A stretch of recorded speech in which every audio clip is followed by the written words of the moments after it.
Hello students, हम लोग आपकी 4th यूनिट पढ़ रहे हैं। इसके अंदर हम आज का टॉपिक पढ़ेंगे स्विचिंग। स्विचिंग क्या होता है, ठीक है। जो हमारा ट्रांजिस्टर होता है या डायोड जो होता है,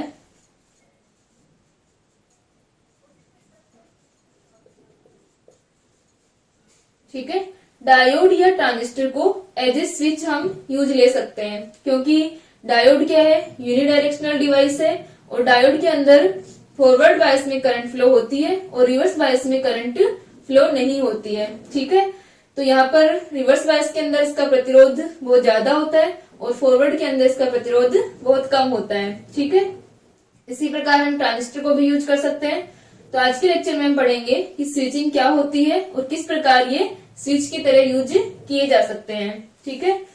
तो कोई भी अगर हमारा इलेक्ट्रिक सर्किट है तो वहां पर जो करंट फ्लो होगी, करंट के फ्लो होने का या हम कह सकते हैं धारा के ऑन ऑफ होने का किससे निर्धारण करते हैं, स्विच के द्वारा, ठीक है। जैसे मान लो हमारा कोई भी इलेक्ट्रिक सर्किट है, कोई हमारी सप्लाई है और यहाँ पर हमारे पास में कोई भी रेजिस्टेंस लगा है, ठीक है। या फिर हम बात करें कि हमारा कोई स्विच है जैसे, और यहाँ पर हमें क्या लेना है, आउटपुट लेना है। तो इस जो हमने बल्ब यहाँ पर लगाया हुआ है, इस बल्ब तक करंट कब पहुंचेगी, जब ये स्विच क्या हो, ऑफ इसमें ऑन स्टेट में हो, या हम कहें ये जो हमारी कुंजी है वो बंद हो, ठीक है।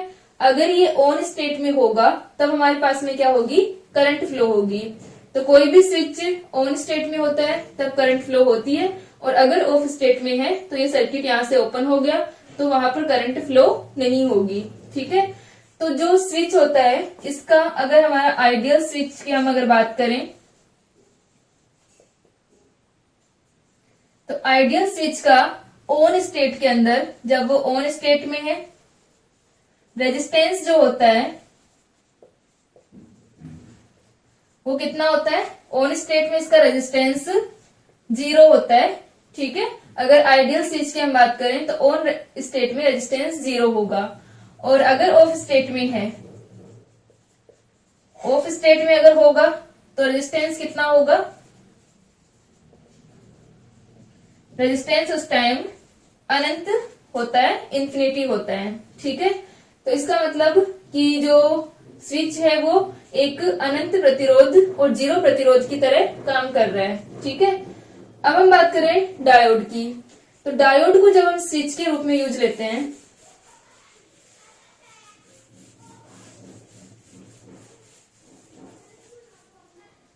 तो हम फर्स्ट पढ़ रहे हैं डायोड स्विच के रूप में।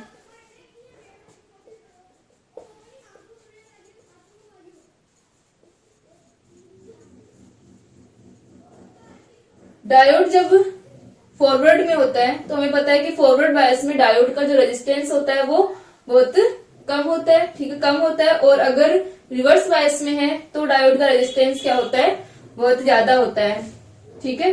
तो फॉरवर्ड बायस के अंदर डायोड का जो रेजिस्टेंस होता है, अगर हम अप्रोक्सीमेट 200 ओम लेते हैं, ठीक है, और अगर रिवर्स बायस में है तो क्या हो जाएगा 10⁵ ओम तक, ठीक है। लेकिन डायोड का जो रेजिस्टेंस है तो हम इसे एक स्विच की तरह मान सकते हैं कि फॉरवर्ड में ये कम रेजिस्टेंस प्रोवाइड करवा रहा है और रिवर्स बायस में ये हाई रेजिस्टेंस प्रोवाइड करवा रहा है। लेकिन डायोड का जो रेजिस्टेंस है, फॉरवर्ड रेजिस्टेंस, वो इतना कम भी नहीं होता कि ये इसे हम 0 कंसीडर करें, ठीक है। तो यहाँ पर ये इसे हम 0 के अप्रोक्सीमेट कंसीडर नहीं कर सकते, ठीक है, अप्रोक्सीमेट 0 ये नहीं होगा। इसी प्रकार रिवर्स बायस में इसका रेजिस्टेंस ज्यादा है लेकिन इसे हम बहुत ज्यादा इनफाइनाइट की तरह कंसीडर नहीं कर सकते, ठीक है। तो जो डायोड है वो स्विच के रूप में एक अच्छी डिवाइस नहीं मानी जा सकती, क्योंकि इसका रेजिस्टेंस जो है वो ना तो बहुत ही कम होगा और ना बहुत ही ज्यादा है। दूसरा क्या होगा, डायोड का फॉरवर्ड के अंदर भी कुछ ना कुछ रेजिस्टेंस है, ठीक है, 200 ओम है। तो यहाँ पर क्या होगा कि इस कंडीशन में डायोड पर वोल्टेज ड्रॉप होगा, जिससे क्या होता है, जो हम सिग्नल दे रहे हैं, संकेत जो दे रहे हैं, उसमें हानि होगी, ठीक है, लॉस होगा, एम्पलीट्यूड यहाँ पर कम होगा क्योंकि वोल्टेज ड्रॉप होगा। तो सिग्नल में हमें लॉस मिलता है, एनर्जी लॉस यहाँ पर होता है। इसका मतलब है कि अगर हमारे पास में एक से ज्यादा डायोड हो, बहुत सारे डायोड अगर हो, जैसे मान लो हमारा कोई भी सिग्नल है, अगर एक से अधिक डायोडों से गुजर रहा है तो क्या होगा कि हमने इनपुट तो 1 दिया, लेकिन वो आउटपुट तक पहुंचते पहुंचते क्या हो जाता है, 0 हो जाता है। ठीक है, इसका मतलब हम 1 दे रहे हैं लेकिन हमें 0 मिल रहा है, तो डायोड के अंदर क्या होता है, एनर्जी लॉस होगा, यहाँ पर सिग्नल का क्या होता है, लॉस होता है। और ये रेजिस्टेंस भी इतना कम भी नहीं होता कि इसे 0 कंसिडर कर सके, ना ये इतना ज्यादा होता है कि इसको इनफाइनाइट कंसिडर कर सके। ठीक है, तो डायोड जो होता है वो स्विच के रूप में एक अच्छी डिवाइस नहीं होगी। अब हम बात करते हैं ट्रांजिस्टर की।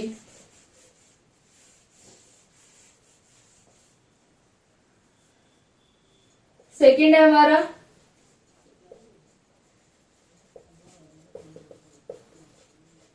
ट्रांजिस्टर स्विच के रूप में। तो ट्रांजिस्टर को अगर हम स्विच के रूप में यूज करते हैं तो वहां पर क्या होगा, हमने पढ़ा था, हम बात करते हैं common emitter configuration.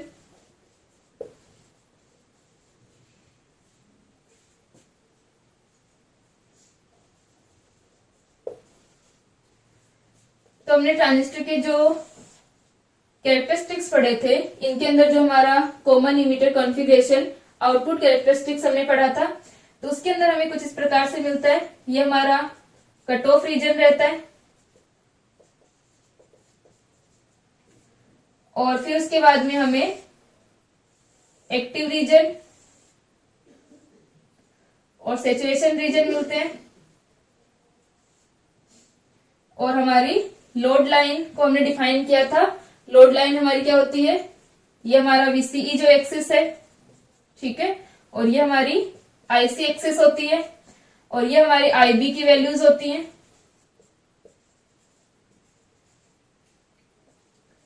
IB micro ampere के अंदर और IC किस में होती है, मिली एम्पियर में होती है। IB माइक्रो एम्पियर में होगी और IC मिली एम्पियर में होती है। यहाँ पर हमें रीजन मिल जाए, सैचुरेशन रीजन हमें मिलता है। तो जो ट्रांजिस्टर है इसके अंदर हमारे पास में 3 रीजन हैं, एक्टिव रीजन, सेकंड हमारा सैचुरेशन रीजन,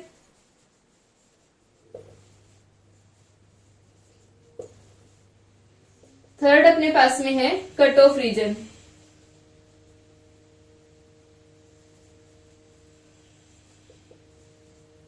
ठीक है, तो ये हमारे पास में 3 रीजन रहते हैं। तो कट ऑफ रीजन की अगर हम बात करें, ट्रांजिस्टर जो होता है कट ऑफ रीजन और सैचुरेशन रीजन में एज ए स्विच कंसिडर हम इसे कर सकते हैं। तो अगर हम बात करें कट ऑफ रीजन की, तो कट ऑफ रीजन में जब ट्रांजिस्टर होता है तो हमारे इमीटर बेस जंक्शन और कलेक्टर बेस जंक्शन दोनों ही क्या होते हैं, रिवर्स बायस्ड होते हैं। ठीक है, दोनों हमारे क्या होंगे, रिवर्स बायस्ड होंगे। और रिवर्स बायस में हमारा जो कलेक्टर बेस जंक्शन होगा, इसके अंदर क्या होता है, जो करंट फ्लो होती है, IC करंट जो होती है अपने पास में, ICEO जो हमें मिलती है। ठीक है, तो ये हमें क्या मिलती है, ये जो करंट होगी कट ऑफ रीजन के अंदर, हमें IC जो करंट मिलेगी वो किसके कारण मिलती है, ओनली माइनॉरिटी कैरियर्स के कारण। ठीक है, ये हमारी माइनॉरिटी कैरियर्स के कारण होती है।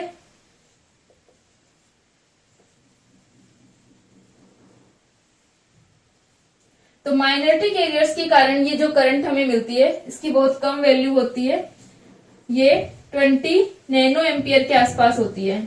ठीक है, तो यहाँ पर जो 20 नैनो एम्पियर, यहाँ हम इसे कह सकते हैं 2 × 10⁻⁻8 एम्पियर करंट होती है। तो इस कंडीशन में अगर यहाँ पर हम रेजिस्टेंस निकालते हैं, IC की वैल्यू हमारी बहुत कम होगी, ओनली माइनॉरिटी कैरियर्स के कारण है। तो यहाँ पर जब हम इसका रेजिस्टेंस निकालते हैं तो ये रेजिस्टेंस जो आता है अप्रोक्सीमेट 750 मेगा ओम आता है। ठीक है, 750 मेगा ओम ये रेजिस्टेंस बहुत ज्यादा होता है। ठीक है, इतने रेजिस्टेंस को कट ऑफ रीजन को अंदर हम मान सकते हैं कि ट्रांजिस्टर अगर कट ऑफ रीजन में है तो एज ए ओपन सर्किट है, या हम कह सकते हैं कि एक स्विच की ऑफ स्टेट है। ठीक है, यहाँ से करंट फ्लो नहीं हो सकती क्योंकि ये 750 मेगा ओम बहुत ज्यादा रेजिस्टेंस प्रोवाइड करवा रहा है। तो हम जैसे कि स्विच के अंदर लेते हैं कि स्विच अगर ऑफ स्टेट में है तो उसका रेजिस्टेंस बहुत ज्यादा है, तो यहाँ पर भी ट्रांजिस्टर ऑफ स्विच की तरह कार्य करता है। ठीक है, अब हम बात करें सेचुरेशन रीजन की। सेचुरेशन रीजन में क्या होता है कि हमारी जो दोनों बायसिंग है, इमिटर बेस जंक्शन भी, कलेक्टर बेस जंक्शन भी क्या होगा, किसमें होता है, फॉरवर्ड के अंदर होता है। ठीक है, फॉरवर्ड बायस में होते हैं। और अगर जब हम ये कॉमन इमिटर की हम बात कर रहे हैं तो सेचुरेशन रीजन में इसका जो VBE वोल्टेज जो है अप्रोक्सीमेट कितना होता है, 0.2 होता है। और जो हमारे पास में इसकी वैल्यू आती है VCE की, ठीक है, ये अपने पास में कितनी आती है, 0.8 के अप्रोक्सीमेट आती है। तो VCB हमारा 0.6 होता है। ठीक है, ये अपने पास में क्या होता है, 0.6 के आसपास आता है। ठीक है, इसका मतलब यहाँ पर वोल्टेज बहुत कम है, करंट का मान यहाँ पर बहुत ज्यादा होगा। तो अगर हम बात करते हैं रेजिस्टेंस की, तो सेचुरेशन रीजन के अंदर जो रेजिस्टेंस होता है, सेचुरेशन रीजन के अंदर रेजिस्टेंस अप्रोक्सीमेट कितना आता है, 15 ओम आता है। ठीक है, तो हम देख सकते हैं कि अप्रोक्सीमेट 15 ओम रेजिस्टेंस है। तो ये रेजिस्टेंस बहुत ही कम होता है और इसको हम जीरो कंसीडर कर सकते हैं। ठीक है, यहाँ पर बहुत कम रेजिस्टेंस है, तो अप्रोक्सीमेट हम इसे जीरो कंसीडर कर सकते हैं और इसे हम इनफाइनाइट कंसीडर कर सकते हैं। तो यहाँ पर अपने पास में क्या हो गया कि इसके अंदर इसकी वैल्यू ज्यादा आती है और रेजिस्टेंस बहुत कम होता है फॉरवर्ड के अंदर, जब सेचुरेशन रीजन में होगा। ठीक है, तो यहां से ये जो हमारी वैल्यू आ रही है, ठीक है, अब इसके अंदर क्या है कि जो ट्रांजिस्टर है, यहाँ पर डायोड के अंदर हमारा सिग्नल में लॉस हो रहा था, जिसके कारण V1 अगर हमारा सिग्नल था यानी हाई स्टेट के अंदर था, तो वो अनेक डायोड से गुजरते हुए किसमें चला जाता है, लो स्टेट में चला जाता है। ठीक है, V जीरो में चला जाता है। लेकिन ट्रांजिस्टर के अंदर क्या होगा कि ट्रांजिस्टर खुद एक एम्पलीफायर है। ठीक है, प्रवर्धक है, तो यहाँ पर ये एनर्जी लॉस नहीं होगा, या हम कह सकते हैं कि जो हमारा सिग्नल है वो एम्पलीफाई होता है, यहाँ पर कम नहीं होगा। इसके कारण यहाँ पर ये लॉस भी नहीं मिलता है और यहाँ पर रेजिस्टेंस भी बहुत कम होगा और इसका ज्यादा होगा। तो ट्रांजिस्टर को स्विच की तरह यूज कर सकते हैं। ठीक है, तो जो ट्रांजिस्टर होता है वो क्या होगा, अगर सेचुरेशन रीजन और कट ऑफ रीजन में है तो वो एज ए स्विच कार्य करता है और इसी को हम क्या कहते हैं, स्विचिंग कहते हैं।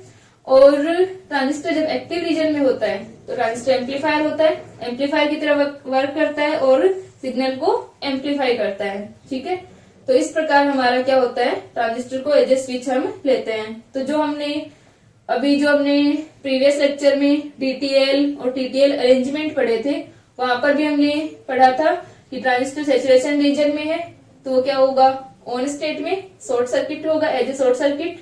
और अगर ट्रांजिस्टर कट ऑफ के अंदर है तो ट्रांजिस्टर क्या होता है, ऑफ स्टेट में एज ए ओपन सर्किट। ठीक है, क्योंकि यहाँ पर करंट जो है वो फ्लो नहीं हो पाती है, IC का मान ओनली माइनॉरिटी कैरियर्स के कारण ही होता है। ठीक है, तो ये था आप लोगों का जो टॉपिक था स्विचिंग का। आपकी जो 4th यूनिट है ये हमने कंप्लीट कर ली। इसके अंदर जो आपका एक पार्ट था ऑसिलेटर का था और दूसरा जो आपका चैप्टर था वो डिजिटल इलेक्ट्रॉनिक्स का था। तो डिजिटल इलेक्ट्रॉनिक्स और ऑसिलेटर को हम लोग कंप्लीट कर चुके हैं।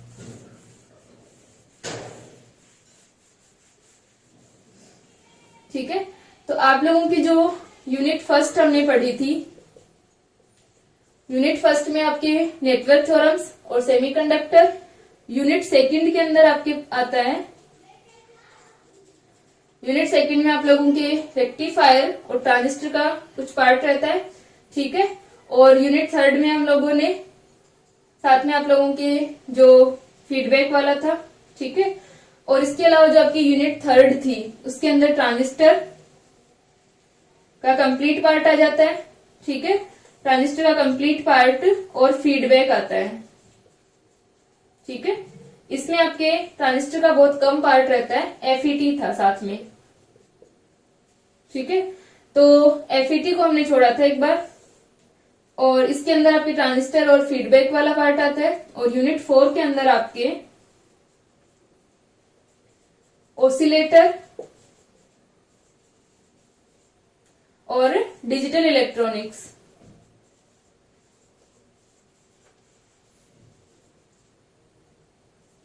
तो ये अपनी कंप्लीट हो गई थी। ठीक है, इसके अंदर भी हमने मोस्टली पढ़ लिया था, कुछ एक दो टॉपिक हमारे यहाँ पर छोड़े थे हमने, और इसके अंदर हमने एफईटी को छोड़ा था।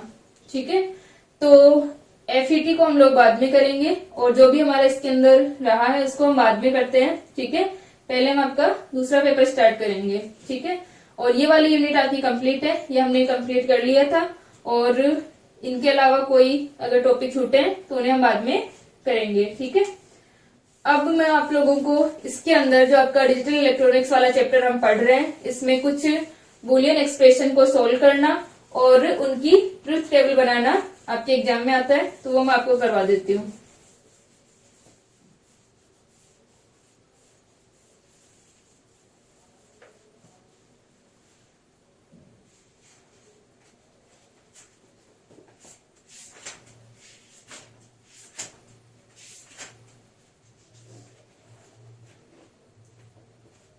ठीक है, कुछ सर्व समीकरणें सिद्ध करना है आप लोगों के। क्वेश्चन है एक्स और जो हमारा गेट होता है कि निम्नलिखित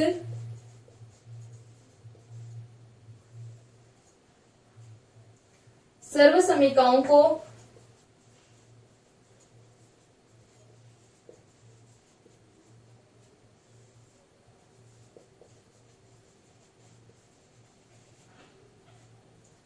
सिद्ध कर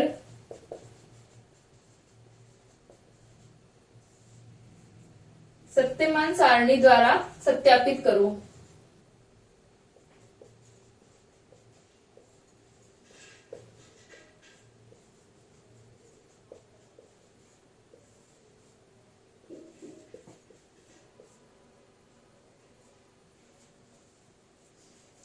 ठीक है, तो आपकी फर्स्ट है इसके अंदर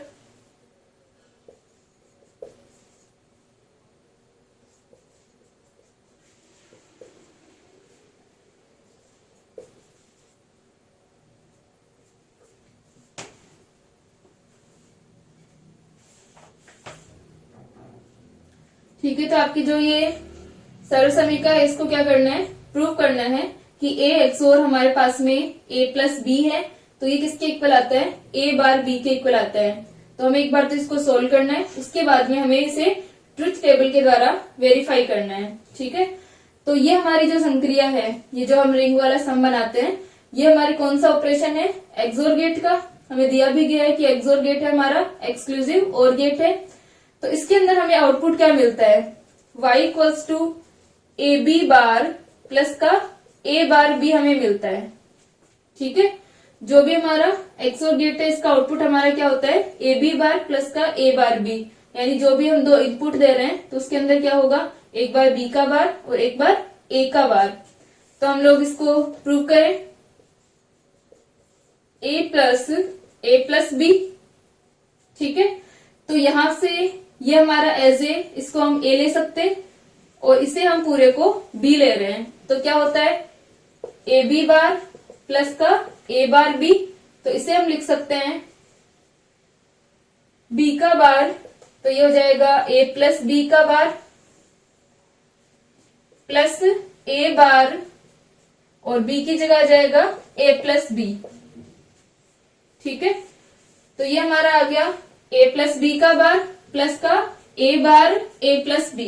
ठीक है, और जो हमारी डी मॉर्गन थ्योरम होती है, इसे हम डी मॉर्गन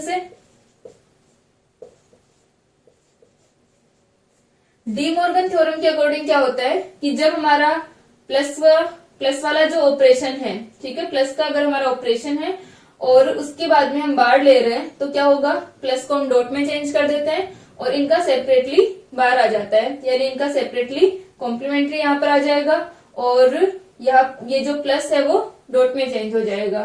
ठीक है, तो ये हो जाता है A bar dot B bar plus का ए बार ए प्लस का ए बार बी। ठीक है, ये हमारा ए बार ए हो गया प्लस का ए बार बी हो गया। तो इसको भी मल्टीप्लाई कर दे, ए बार डॉट बी प्लस का ए बार ए प्लस का ए बार बी, और ए बार ये हमने जब बूलियन एक्सप्रेशन के अंदर हम लो पढ़ रहे थे तो वहां से हमने देखा था कि ए बार अपना क्या होता है, 0 होता है, प्लस का ये भी 0, प्लस का ए बार बी, तो हमारे पास में क्या आ गया, ए बार बी आ गया। ठीक है, हमारा आउटपुट ये जो हम प्रूव कर रहे थे सर्वसमीका को, ये हमारी कितनी आ गई, ए बार बी आ गई। अब हमें क्या करना है, इसको ट्रुथ टेबल से वेरीफाई करना है। तो ट्रुथ टेबल से हम वेरीफाई कैसे करेंगे कि हमारे पास में ये जो वैल्यू है वो किसके इक्वल होगी, ए बार बी के इक्वल होगी। तो हम इसको निकालेंगे, पहले तो इसकी ट्रुथ टेबल बनाएंगे और फिर ए बार बी निकालेंगे, तो वो हमारा क्या आना चाहिए, इक्वल आना चाहिए। ठीक है, इसको लिखो एक बार।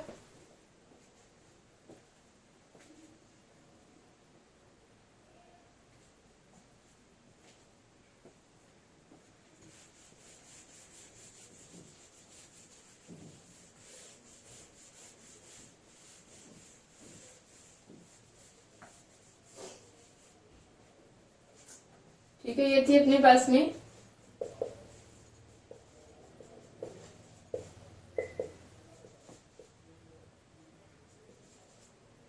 ठीक है, ए बार बी ही था अपना। तो अब हम इसकी ट्रुथ टेबल बनाएं।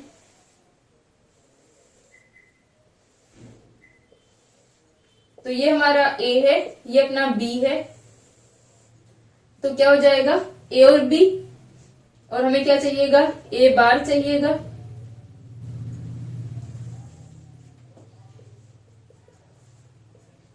ए प्लस बी हमें चाहिएगा।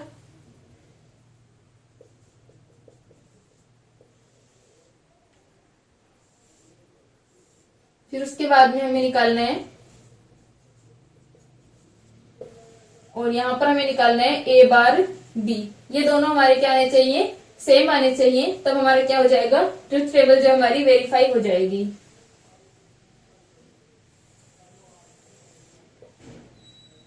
तो यहां से ए बी 0 0 0 1 1 0 1 1, ए बार क्या होगा, 1 1 0 0। ठीक है, ये हमारे पास में 0 0 1 1 है, तो ए बार हो जाएगा 1 1 0 0। ए प्लस बी क्या होगा, ए प्लस बी 1 1 0 और 1। ठीक है, ए प्लस बी अपना आ गया 1 1 1 0 और 1। अब हमें निकालने हैं ए एक्सोर ए प्लस बी। तो ये हमारी एक्सोर गेट की जो हमारी संक्रिया हो रही है यहाँ पर, तो इसको हम लोग लिखेंगे ए प्लस बी का बार प्लस का A bar A plus B. तो ए हमारा क्या है, 0 है, और ए प्लस बी का बार यानी ये भी 0, तो 0 प्लस 0, ये तो हमारा 0 हो गया, प्लस ए बार और ए प्लस बी। ए बार हमने किया तो ए बार क्या होगा, 1 हो जाएगा। ठीक है, यहाँ पर हमें ए एक्स और ए प्लस बी हम निकाल रहे हैं। ठीक है, तो यहां से अपने पास में क्या हो गया कि एक बार तो हमें ए चाहिएगा, ठीक है, और एक बार हमें क्या चाहिएगा, ए प्लस बी का बार होगा और एक बार ए का बार होगा। ठीक है, तो यहां से अपने पास में क्या आ जाएगा, ये वाली वैल्यू हमारी 0 है, तो इसको हम यहां पर रख दें 0, और यहां पर ए प्लस बी का बार, तो ये भी अपना क्या हो गया, 0 हो गया। ठीक है, 1 मिनट, हमने ए प्लस बी निकालना था, तो ये हमारा ए प्लस बी 0, यहां पर 0 1 1, ये 1 0 1 और ये 1 1 1। ठीक है, इस प्रकार आएगा। ए प्लस बी हम निकाल रहे हैं, तो 0 0 0 होगा, 0 1 1 होगा, 1 0 1 होगा और 1 1 1 होगा। ठीक है, अब इसको हम निकालें तो ए प्लस बी का बार ये 1 हुआ, प्लस इसको हम निकालें ए बार, तो ए बार 1 हो जाएगा, और ए प्लस बी ऐसे कैसे, तो 1 इंटू 0, तो ये वापस से 0 आ गया, मतलब ये हमारा क्या आएगा, 0 आएगा। फिर हम लोग निकाले, इसके लिए निकाले तो ए हमारा ऐसे कैसे, और ए प्लस बी का बार, तो ये 0 हो गया, प्लस ए अपना ए का बार और ए प्लस बी ऐसे कैसे। ठीक है, इसको निकाल रहे हैं, तो ए का bar into A plus B, तो ये हमारा 1 1 है, तो ये 1 आ जाएगा। ठीक है, तो ये वैल्यू हमारी क्या आ गई, 1 आ गई। फिर उसके बाद में इससे हम निकालेंगे, तो ये हमारा 1 है, तो a और a प्लस बी का बार, तो a प्लस बी का बार क्या होगा 1 है, तो a प्लस बी का बार 0 हो गया, तो 1.0 0 प्लस a बार क्या होगा 0 होगा, और a प्लस बी, तो a प्लस बी 0 इंटू 1 0 होगा, तो फिर से ये 0 आ गया। फिर उसके बाद में इसको हम निकालें तो a बार क्या हो गया 0 हो गया, और 0 इंटू 1 0। पहले हम a into A plus B का बार निकालते हैं, तो a 1 है और a प्लस बी भी 1 है, तो a प्लस बी का बार 0, तो 1 इंटू 0 0 प्लस यहां पर अपना क्या है, ये a अपना a बार होगा तो 0 हो जाएगा, इसका मतलब ये वापस से 0 हो जाएगा। ठीक है, तो यहां पर अपन a बार b करें तो a बार b ये अपना क्या है 0 है, तो a बार 1 होगा, b 0 है तो ये 0 हो जाएगा। यहां पर अपने पास में a बार हमने किया तो a बार 1 होगा, ठीक है, a बार 1 और b भी 1 तो ये 1 आ जाएगा। यहां पर हम देख सकते हैं कि a बार हमारा क्या होगा, इसके अंदर 0 होगा, ये भी 0, फिर से a बार हमारा 0 होगा 0। तो यहां से हम देख सकते हैं कि इस ट्रुथ टेबल में हमारे दोनों कॉलम क्या आ रहे हैं, सेम आ रहे हैं। इसका मतलब कि ये जो हमने प्रूफ किया था, इसको बूलियन एक्सप्रेशन जो हमारा था, ये हमारा क्या है सही है। इसको हम इसके ट्रुथ टेबल से वेरीफाई कर सकते हैं। ठीक है, जो भी हमारा रिजल्ट आ रहा है उसको हम ट्रुथ टेबल से वेरीफाई कर सकते हैं। ठीक है, इसी प्रकार नेक्स्ट करते हैं हम लोग।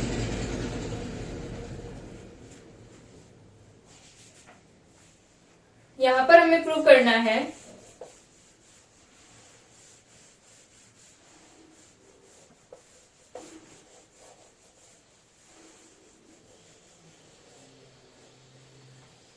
सेकेंड है अपना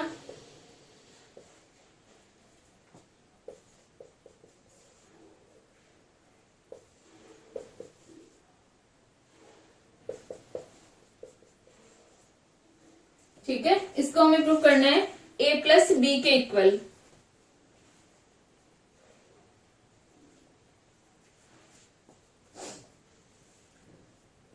ठीक है, तो ये अपना क्या हो जाएगा, इसको हम प्रूव करें। अब ये वाला हमारा a और इस पूरे को हम क्या लेंगे b लेंगे।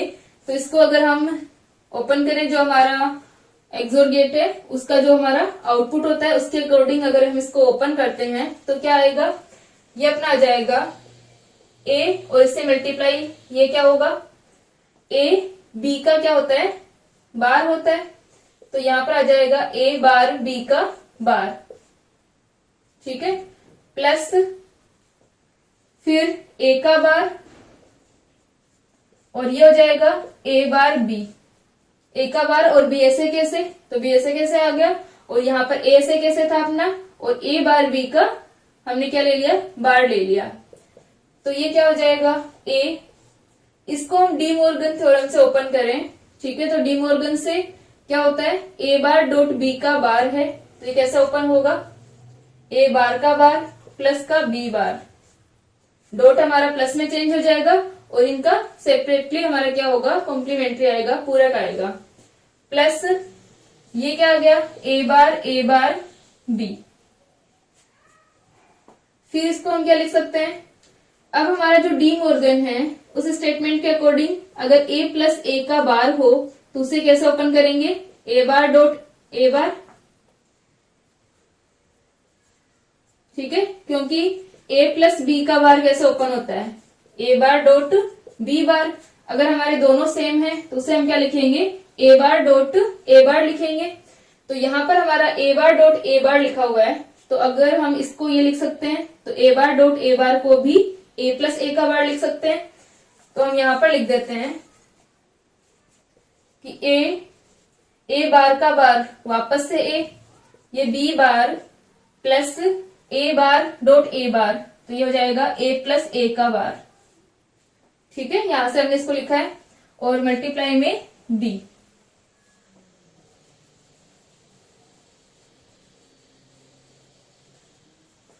इसको मल्टीप्लाई कर दें हम a प्लस का a b बार प्लस का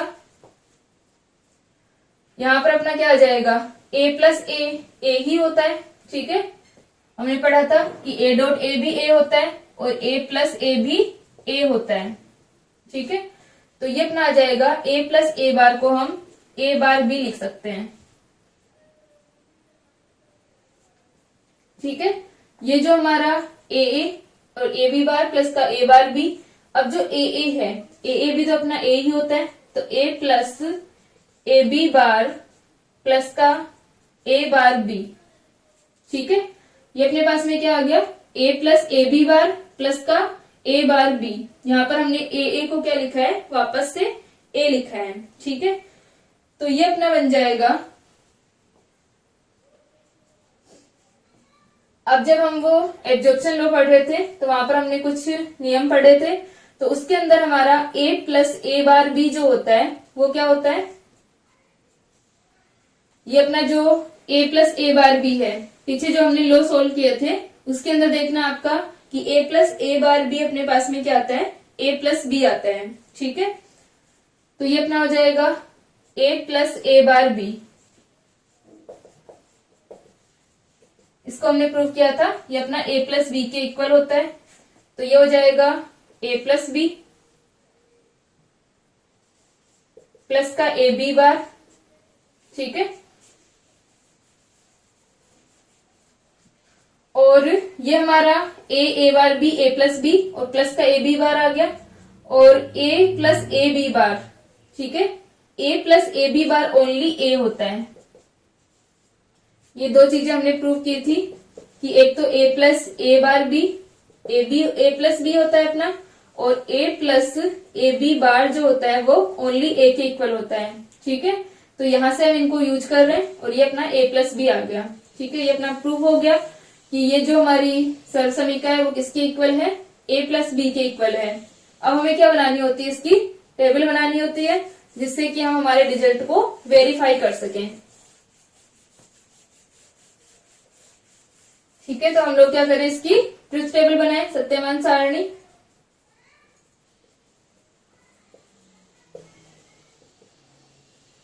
सत्यमान सारणी से हम इसको वेरीफाई करते हैं। तो यहां पर अपना a और b,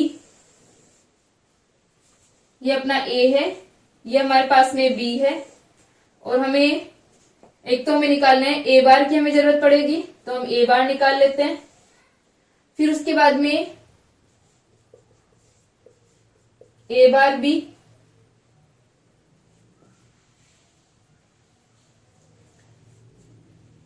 पहले हम लोग a बार b को भी निकाल लें। फिर उसके बाद में आ जाएगा a plus A bar b, फिर उसके बाद में हमें निकालना है a प्लस b, और ये हमारे दोनों क्या आने चाहिए, सेम आने चाहिए,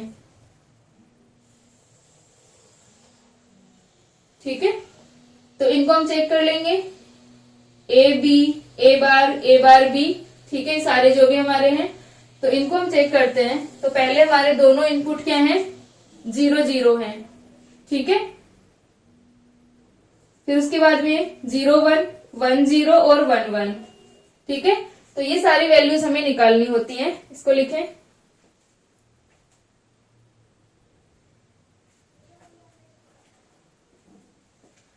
तो यहां से अपने पास में आएगा a बार क्या हो जाएगा, 1 1 0 0, ठीक है। क्योंकि a हमारा 0 0 है तो a बार 1 1 0 0 हो गया। a बार b क्या होगा, इन दोनों को मल्टीप्लाई कर दे, 0 1 1 1 0 और फिर से 0, ठीक है। अब a plus A bar b, a XOR हमारा a बार b है, इसको हम सोल्व कर लेते हैं अलग से। तो यह आ जाएगा a plus A dot A bar B का बार प्लस ए बार और ए बार बी, ठीक है। ये हमारा आ गया। तो हम पहले निकाले ए डॉट ए बार बी का बार, तो ये कैसे आएगा, ए जो हमारा 0 और ए बार बी क्या है, 0 है, और ए बार बी का बार क्या होगा, 1 होगा, तो 1 डॉट 0, तो 0 प्लस ए बार और ए बार बी, तो ए बार बी तो 0 है और ए बार 1 है, तो वापस से 1 डॉट 0 हमारा 0 ही होगा, तो ये आ गया 0। ठीक है, इसके बाद में हमें क्या निकालना है, ए डॉट ए बार बी का बार, तो ए कितना है 0 है। ठीक है, ए और ए बार बी का बार क्या होगा 1 होगा, तो ये वापस से 0 हो गया, प्लस ए बार क्या हो जाएगा 1 हो जाएगा, ए बार 1 होगा और ए बार बी ऑलरेडी हमारा 1 है, तो ये कितना आ गया 1 आ गया। ठीक है, 0 प्लस 1 1 हो जाएगा। अब ए डॉट ए बार बी का बार, ए हमारा 1 है और इसका बार भी 1 होगा, तो ये 1 हो गया, प्लस ए का बार 0 और ए बार बी भी 0, तो 0 डॉट 0 0 होगा, लेकिन हमारा आउटपुट क्या आएगा 1 आएगा, तो ये हमारा 1 हो गया। इसी प्रकार इसके अंदर भी अपने पास में क्या होगा, ये 1 है। ठीक है, और इसको हम 1 और ए बार बी का बार ये भी 1, तो 1 डॉट 1 यानी 1 आ जाएगा, प्लस ए का बार 0 ए बार बी ऐसे कैसे 0 डॉट 0 0 और 1 प्लस 0 1, तो ये वापस से 1 और ए प्लस बी हमारा 1, ये आता ही है 0 1 1 1। तो जो हमारा रिजल्ट था कि ये वाली जो हमारी वैल्यू है वो a प्लस बी के इक्वल है, ये रिजल्ट हमारा वेरीफाई हो गया, क्योंकि जो हमारी ट्रुथ टेबल है इससे हमने इस रिजल्ट को वेरीफाई कर लिया। ठीक है, तो हमारा रिजल्ट क्या है, सही है। इसी प्रकार आप लोगों के और भी दे रखे हैं एग्जाम्पल, तो उनको आप लोग सोल्व करना कि किस तरह से हम इन संक्रियाओं को, पहले तो हम इन्हें डी मॉर्गन थ्योरम जो हमारा डिस्ट्रीब्यूटिव लॉ है या एब्जॉर्प्शन लॉ है, एसोसिएटिव लॉ है, जो भी हमारे लॉ हैं उनको यूज करके हम लोग इनका रिजल्ट निकालेंगे पहले तो, और उसके बाद में हमें क्या करना होता है, उसकी ट्रुथ टेबल निकाल करके जो हमारा रिजल्ट आया है उसको हमें वेरीफाई करना होता है। ठीक है, तो एक तो इस टाइप के क्वेश्चन आते हैं, एक आप लोगों के क्वेश्चन आते हैं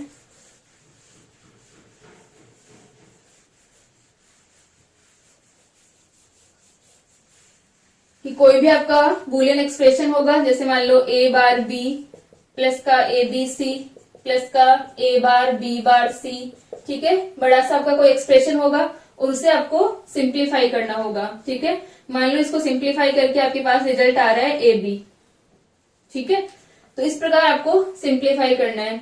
इसके अलावा आप लोगों से ये पूछ सकते हैं कि ये जो हमारी एक्सप्रेशन है इसको हमें मिनिमम गेट यूज करके बनाना है। ठीक है, तो पहले हम क्या करेंगे, जब भी हम मिनिमम गेट यूज करके बनाते हैं तो क्या होगा, इसे हम सिंप्लीफाई करेंगे।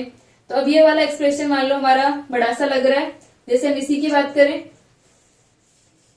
ये अपने पास में बड़ा सा एक्सप्रेशन है और ये सिंप्लीफाई होकर के ए प्लस बी बन रहा है, या कोई भी हमारा एक्सप्रेशन है बड़ा और वो सिंप्लीफाई होके ए प्लस बी या ए बी या मान लो हो सकता है ए इंटू ए प्लस बी इसके इक्वल आ रहा है, तो हम क्या करेंगे, इसके लिए गेट बना सकते हैं।